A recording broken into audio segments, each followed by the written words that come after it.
Hello everyone, in this video I will share with you how to turn a TikTok sound into a ringtone. Watch this video until the end, pay attention to what I do in this video. When we want to change the ringtone on the iPhone, we need to enter the settings first, but we cannot add a new ringtone through these settings. So what you need to prepare is a browser, GarageBand application, and TikTok to copy the link to the song you choose later.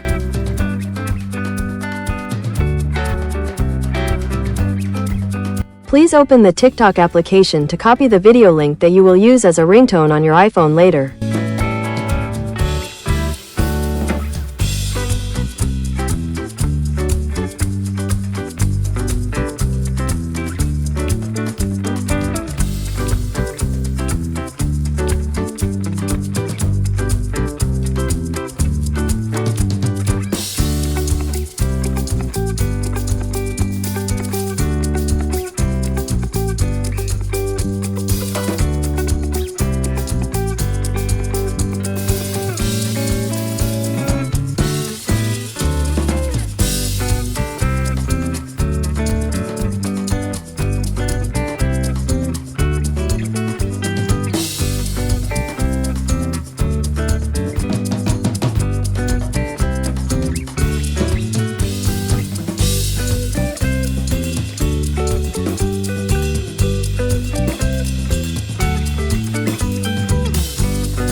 Okay guys, I hope you like this video. Don't forget to click subscribe and press the bell button so you get notifications of the latest videos from this channel.